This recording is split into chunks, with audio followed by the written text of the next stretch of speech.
Peuple d'Haïti, peuple de la première terre noire libre du monde, peuple de Toussaint Louverture, de Jean-Jacques Dessalines, de Catherine Flon. Aujourd'hui, c'est avec une émotion profonde que je me tiens ici devant vous. Je ne suis pas venu comme un chef d'État étranger. Je suis venu comme un frère, comme un fils d'Afrique venu saluer les premiers enfants qui ont brisé leurs chaînes. Haïti, ton nom résonne comme un cri de liberté dans le cœur de chaque Africain conscient. Tu as été la première nation à dire au monde, non, nous ne sommes pas des esclaves, non, nous ne sommes pas des objets, nous sommes des hommes libres. Et ce jour-là, mes frères, mes sœurs, tu as ouvert la voie à tous les peuples opprimés du monde.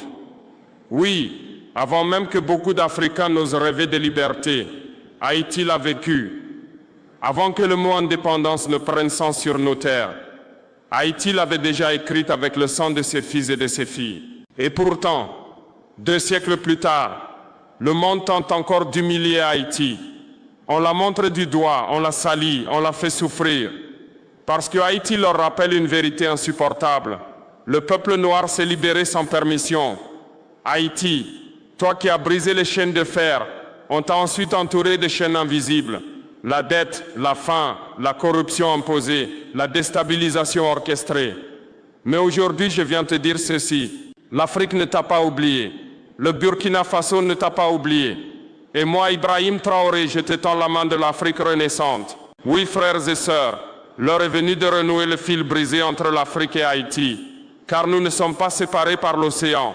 Nous sommes unis par le sang, par la mémoire et par la douleur. Haïti, ton histoire est un cri sorti des entrailles de la terre, un cri d'hommes et de femmes arrachés à l'Afrique, jetés dans les cales des bateaux comme du bétail, et qui ont refusé de mourir esclaves. Ils ont chanté malgré les chaînes, ils ont dansé malgré les fouets, et un jour ils ont dit « assez ». Oui, ce assez a traversé l'Atlantique, il a franchi les océans, il a atteint nos villages, nos savanes, nos forêts. Et depuis ce jour, chaque Africain qui se bat pour sa dignité, chaque peuple noir qui refuse l'humiliation, porte en lui une étincelle d'Haïti. Vous êtes le premier peuple noir à avoir écrit son indépendance avec son propre sang.